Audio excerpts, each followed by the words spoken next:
আসসালামু আলাইকুম রহমতুল্লাহি ওবরকাতুহু। সম্মানিত দর্শক, পত্রিকায় দেখলাম যে এনসিপির যারা নেতৃবৃন্দ রয়েছেন, অর্থাৎ নাহিদ, হাসনাত, সার্জিস যারা আছেন, তারা এই জুলাই আন্দোলনকে সেলিব্রেট করার জন্য সরি তারা এই জুলাই আন্দোলনকে উদযাপন করার জন্য সারা বাংলাদেশে জুলাই মাসে ভ্রমণ করবেন, বিভিন্ন জেলাতে যাবেন। এটা গত বছরও তারা চেষ্টা করেছিলেন এবং গিয়েছিলেন। তো এইবার যেটি হবে, সেটা তারা অনেক জায়গাতে যাবেন। এটাকে জুলাই পদযাত্রা বলা হচ্ছে, কিন্তু তারা এবার আর গোপালগঞ্জ যাবেন না। খুব আলোচনা হচ্ছে, আওয়ামী লীগের লোকজন মুসকে মুসকে হাসছে, কি দাদা ভয় পেয়ে গেলে নাকি, বা আসো আসো আসো, বা আঞ্চলিক ভাষা আও আও আও, এবার আসো, তোমাদেরকে খই খাওয়াবো, মুড়ি খাওয়াবো, চিড়িয়া খাওয়াবো, বিন্দি দানের ভাত খাওয়াবো, ইত্যাদি ইত্যাদি নানা রকম কথাবার্তা। অনেকে বলার চেষ্টা করছেন যে গত বছর তো নৌবাহিনীর কমব্যাট গিয়েছিল, হেলিকপ্টার গিয়েছিল, ট্যাঙ্ক গিয়েছিল, সেনাবাহিনী গিয়েছিল। এই বছর সান্দু, হাহা, কোনো কিছুতে কাম হবে না, সাবমেরিন দিয়েও কাজ হবে না, এরকম কথাবার্তা বলার চেষ্টা করা হচ্ছে। আমার বক্তব্যটা হলো যে, আমি একটা স্ট্যাটাসে বলেছি যে যদি তারা পদযাত্রা করেন, যদি তারা শোভাযাত্রা করেন, কিংবা এই জুলাইকে কেন্দ্র করে সারা বাংলাদেশে তারা ভ্রমণ করেন, প্রত্যেকটা জেলাতে যান, কেন গোপালগঞ্জে তারা যাবেন না? What is the problem? Gopalganj কি বাংলাদেশ থেকে বিচ্ছিন্ন কোনো একটি অঞ্চল, স্বায়ত্তশাসিত? সেখানে তারা যাবেন এবং তাদেরকে প্রোটেকশন দেওয়ার দায়িত্ব এই রাষ্ট্রের। যখন রাষ্ট্র কারো রাজনৈতিক অধিকার নিশ্চিত করতে না পারে, এটি রাষ্ট্রের এক ধরনের মারাত্মক দুর্বলতা। ২ নম্বর হলো, কোনো একটি সংগঠন যখন তার প্রধান প্রতিপক্ষ যারা আছে, সেই প্রতিপক্ষের যে দুর্গ, সেই দুর্গের ধারে কাছে যেতে না পারে, ওই সংগঠনের কোনো অস্তিত্ব থাকে না। কাজে এই যে গোপালগঞ্জে গত বছর যাওয়ার যে সিদ্ধান্তটা, ওটা ছিল রং। আবার এই বছর না যাওয়ার সিদ্ধান্তটা, এটা আরো রং। মানে গত বছর যেটি ছিল ভুল, এটা হবে সেটা মহাভুল। নাহিদ সার্জিসরা অনেক তরুণ, তারা যদি একটু চিন্তা করেন তাহলে বুঝতে পারবেন যে গত বছর সমস্যাগুলো কোথায় ছিল।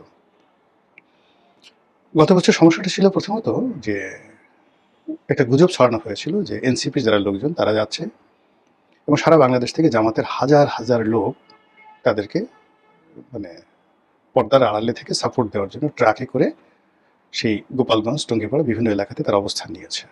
কম করে হলে 1 লাখ লোক।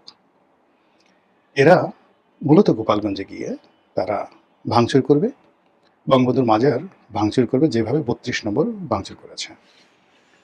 এর ফলে কি হলো, সকল যারা আওয়ামী লীগের যারা লোকজন আছে তাদের মধ্যে এটা একটা জীবন মরণ সমস্যা হয়ে গেল, যে সমস্যাটি এবছরও নেই। দ্বিতীয়ত হলো যে ওই সময়টিতে প্রচার মাধ্যমে এটি নিয়ে ব্যাপক আলোচনা হয়েছে, আর তাদেরকে প্রোটেকশন দেওয়ার জন্য সেনাবাহিনী, পুলিশ যে রণসজ্জা সেখানে তৈরি করেছিল। তো এরকম যখন খুব সিরিয়াস মোডে কোনো কিছু চলে যায়, তখন আসলে সেখানে অঘটন ঘটবেই, অঘটন ঘটবে। শেখ হাসিনার যে পতন হলো, সে যদি জরুরি অবস্থা এভাবে জারি না করতেন, সে যদি পুরো বিষয়টি পুলিশ দিয়ে নিয়ন্ত্রণ করার চেষ্টা করতেন, তিনি যদি সেনাবাহিনীর হাতে কর্তৃত্ব এভাবে না দিতেন, তাহলে তো ভিন্ন ইতিহাস হতে পারত, ভিন্ন ইতিহাস হতে পারত। আবার পুলিশ বা অন্যান্য যে সকল তার যে ফোর্স ছিল, তারা যদি কঠোর না হতেন, গোলাগুলি না করতেন, একের পর এক যাকে বলা হয় যে হত্যাকাণ্ড, সেটা যদি না ঘটত, এখন সেটা যেই করেছে না কেন, যত কথাই বলেন না কেন, সরকারের পক্ষ থেকে তো একটা ঘটনা ঘটানো হয়েছে, একাধিক ঘটনা ঘটানো হয়েছে, নির্মম ঘটনা ঘটানো হয়েছে। তো এইগুলো যদি না ঘটতো, তাহলে হয়তো এরকম জুলাই আগস্টে বিপ্লবের যে দিনক্ষণ ৫ তারিখে যে ঘটনাগুলো ঘটেছে, এটি নাও ঘটতে পারত। তো সেক্ষেত্রে গত বছর যে জুলাই মাসে গোপালগঞ্জের যে ট্র্যাজেডিগুলো ঘটেছে, ওইরকম একটা ট্র্যাজেডি ঘটানোর জন্য আসলে ঘোষণা দিয়ে কোথাও কোথাও মারামারি হয় না, এটা অলনে ছাড়েন। তো এইভাবে ঘোষণা দিয়ে ঢাকা শহরে যেভাবে বঙ্গবন্ধু এভিনিউতে আওয়ামী লীগের অফিস তছনছ করা হয়েছে, যেভাবে সুধা সদন তছনছ করা হয়েছে, যেভাবে ৩ নম্বর সড়কে আওয়ামী লীগের যে সভানেত্রীর অফিস তছনছ করা হয়েছে, সারা বাংলাদেশে আওয়ামী লীগের অফিস, বাড়িঘর পোড়ানো হয়েছে, যেভাবে ৩২ নম্বর ভাঙচুর করা হয়েছে, এরপর বঙ্গবন্ধুর যে মাজার, এটাকে নিয়ে আওয়ামী লীগের যে কোনো লোকের মধ্যে একটা জিদ চলে এসেছিল। এখন এবছর কিন্তু সেটা নেই। এবছর সেটা নেই, এই কারণ হলো এবছর আওয়ামী লীগ অনেকটা লিবারেল হয়ে গেছে। এবং গত বছর গোপালগঞ্জে যে সেনাবাহিনীর কমব্যাট অপারেশন, সেই অপারেশনে আওয়ামী লীগের বহু মানুষ মারাত্মকভাবে ক্ষতিগ্রস্ত হয়েছেন। বহু মানুষ জেলে গেছেন, হয়তো কেউ ছাড়া পেয়েছেন, অনেকে ছাড়া পাননি। তো সব মিলিয়ে ঠিক ওইরকম যে আবার একটা প্রতিরোধ গড়ে তুলবে, আবার একটা আন্দোলনের ডাক দেবে, আবার জাগো বাহে কণ্ঠে সবাই, এটা হয় না। দ্বিতীয়বার মানে প্রত্যেকটা জিনিসই ইতিহাসে একবার ঘটে, দ্বিতীয়বার ঘটে না। ফলে ওই সময়টাতে গোপালগঞ্জবাসী যে কাজগুলো করেছেন সেটা এই বছর তারা চেষ্টা করলেও করতে পারবেন না। ২ নম্বর হলো যে এখন সেনাবাহিনী হয়তো গত বছরের মতো এভাবে প্রোটেকশন দেবে না। কারণ হলো এখন ডক্টর মোহাম্মদ ইউনূস নেই, এনসিপিরও সে আগের রমরমা অবস্থা নেই। আর এনসিপির যারা নেতৃবৃন্দ রয়েছেন তাদের মধ্যে কেউ কেউ এখন সংসদ সদস্য হয়েছেন, তাদের দায়িত্ব বেড়েছে, কর্তব্যবোধ বেড়েছে, তাদের সেই জিহাদি জোশ কমেছে, তারা অনেকটা দায়িত্ববান হয়ে পড়েছেন। রিজনেবলি তারা এখন চেষ্টা করছেন two B a national leader, একজন জাতীয় নেতা হওয়ার চেষ্টা করছেন। তো সেক্ষেত্রে আপনি দেখবেন যে এদের অনেকের ভাষা অনেকটা মার্জিত। কিন্তু এই যে তারা যে স্বপ্ন দেখছে, সেই স্বপ্নের মধ্যে যে সন্দেহগুলো রয়ে গেছে, ১ নম্বর সন্দেহ তারা জামাতের বি টিম, ২ নম্বর মানে সন্দেহ যে তারা জামাত ছাড়া, জামাতের সাহায্য ছাড়া, জামাতের প্রোটোকল ছাড়া সারা বাংলাদেশে কোথাও যেতে পারবে না। সংসদের ভিতরে বাইরে তারা জামাতের দয়ায় বেঁচে আছে। জামাত জাস্ট তাদেরকে যাকে বলা হয় ব্যবহার করছে। জামাত চেষ্টা করেছিল তাদেরকে বিএনপির মধ্যে ঢোকাতে, ব্যর্থ হয়ে তারা নিজেরাই নিজেদের সন্তানকে কোলে করে নিয়েছে। এবং গত নির্বাচনের আগে তারা কৃত্রিমভাবে জামাতের সঙ্গে অনেক দ্বন্দ্ব হয়েছে, সংঘাত হয়েছে, ঝগড়াঝাটি হয়েছে, যেন বিএনপি কনফিউজড হয়ে যায়। তারপরে অন্যান্য ইসলামিক যে দলগুলো তারা কনফিউজড হয়ে যায়, কনফিউজড হয়ে তারা যেন সেই এনসিপিকে কোলে তুলে নেয়। কিন্তু সেই কৌশলটি সেটা জামাতের হোক, এনসিপির হোক, সেটা ফ্লপ করেছে।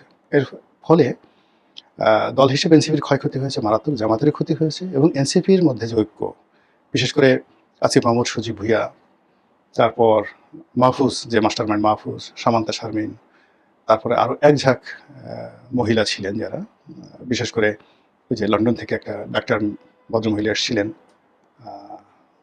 আরেকজন ডাক্তার আছেন টেলিভিশনে টকশো করেন আর কি। তো ওনারা সবাই এই জামাতের সাথে সম্পৃক্ততা হওয়ার কারণে তারা অনেকে চলে গেছেন, ইনক্লুডিং নীলা ইব্রাহিম সহ। তো এই অবস্থাতে এখন এনসিপি আবার নতুন করে রিঅর্গানাইজ হচ্ছে। তারা ডক্টর মোহাম্মদ ইউনূসের জন্মদিন পালন করেছে, সেখানে ডক্টর মোহাম্মদ ইউনূস নেচেছেন, এনসিপির যারা নেতৃবৃন্দ তারা সেখানে গিয়েছেন। তারপরে তারা আগামী ১০ বছরের মধ্যে রাষ্ট্র ক্ষমতা লাভ করার জন্য যত কাজকর্ম করা দরকার সেভাবে করছেন। বিএনপির অনেক নেতাকর্মী তাদের দলে যোগদান করছে, ইত্যাদি ইত্যাদি কর্মকাণ্ডগুলো ঘটছে এবং তারা যারা নেতৃবৃন্দ বোঝা যাচ্ছে যে এই মুহূর্তে তাদের আসলে কোনো ফাইন্যান্সিয়াল কোনো সমস্যা নেই। একটি দল পরিচালনা করার জন্য যে অর্থ, বিত্ত যা কিছু দরকার কোত্থেকে যেন তারা সেই টাকাগুলো পাচ্ছে। এবং তাদের যে সকল মিত্র, গুপ্ত মিত্র ছিল সেই আন্দোলনকালীন সময় বা আন্দোলন পূর্বকালীন সময়, প্রায় সবাই এখন আবার প্রকাশ্যে এসে তাদের সঙ্গে যোগ দিয়েছেন। এবং ডক্টর মোহাম্মদ ইউনূস এবং তারা সবাই মনে করছে যে না, এনসিপিকে শক্তিশালী করা ছাড়া এই বাংলার মাটিতে তাদের কোনো অস্তিত্ব নাই। তো এই যে এনসিপি, তাদেরকে বাঁচতে হবে, তাদেরকে সার্ভাইভ করতে হবে, তাদের অস্তিত্ব বজায় রাখতে হবে, আরও অনেক কিছু। এবং সেই কাজগুলো করার জন্য সারা বাংলাদেশকে তারা ওন করবে, এটি স্বাভাবিক। এখন তারা যদি সেই গোপালগঞ্জকে ভয় পায়, তাহলে কদিন পরে তারা ফরিদপুরকে ভয় পাবে, রাজবাড়িকে ভয় পাবে, শরীয়তপুর মাদারীপুরকে ভয় পাবে, এরপর মাদারীপুর থেকে এসে বরিশালকে ভয় পাবে, পিরোজপুর, ঝালকাঠি, বাগেরহাট, খুলনা। আওয়ামী লীগের যে সকল এলাকাতে ব্রুট মেজরিটি রয়েছে, প্রচণ্ড জনপ্রিয়তা রয়েছে, যশোরের বিস্তীর্ণ অঞ্চলে তাদের জনপ্রিয়তা রয়েছে। তো যশোর, গ্রেটার যশোর মানে খুলনা বিভাগ, বরিশাল বিভাগ, তারপরে বৃহত্তর ফরিদপুর, কুমিল্লা, এই সমস্ত এলাকাতে যে ব্রাহ্মণবাড়িয়া, এই সমস্ত এলাকাতে আওয়ামী লীগের যে জনপ্রিয়তা রয়েছে এবং এখানে ডেন্সিটি, আওয়ামী লীগের লোকদের যে ডেন্সিটি, এই ডেন্সিটিকে এখনো পর্যন্ত বিএনপি চ্যালেঞ্জ করতে পারছে না এই জমানাতে। তো সেই ক্ষেত্রে এনসিপির মতো একটি নবীন দল, তারা এই গোপালগঞ্জকে যদি ভয় পায়, এই ভয় তাদের মধ্যে বাড়তে থাকবে। আর গোপালগঞ্জে তারা গেল না, তখন এই আওয়ামী লীগের মধ্যে একটা প্রতিযোগিতা শুরু হয়ে যাবে যে গোপালগঞ্জ যদি পারে, আমরা কেন পারবো না। গোপালগঞ্জকে তারা ভয় পেল, আমাদেরকে ভয় পাক। আমরা সবাই তো তাফালিং করতে বা মাস্তানি করতে, দাউদ ইব্রাহিম হতে, এরকম জিনিস আমরা খুব পছন্দ করি। ভয় দেখাতে আমাদের খুব ভালো লাগে। আমরা দেখবেন যে খুব ছোট ছোট বাচ্চা, তাকে ৮০ বছরের বুড়া বা বুড়ি, তারা ভয় দেখাচ্ছে এবং ভীষণ রকম আনন্দ পাচ্ছে। নবজাতক শিশু, তাকে গিয়ে বোকা বোকা এই কথা বলে, আর শিশু ভয় সেটা কেঁদে দেয়, বুড়া ফিক ফিক করে হাসে।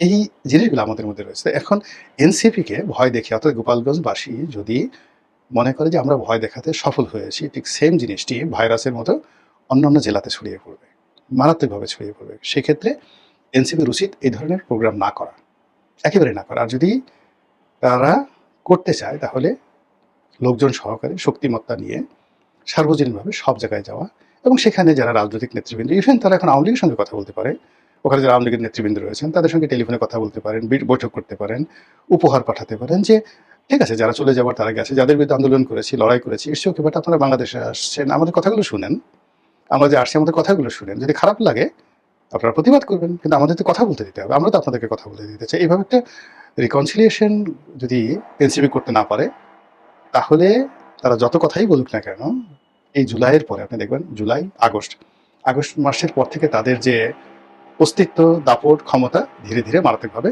কমতে থাকবে। মহান আল্লাহ আমাদের সবাইকে হেদায়েত দান করুন এবং হেফাজত করুন। আসসালামু আলাইকুম ওয়া রাহমাতুল্লাহি ওয়া বারাকাতুহু।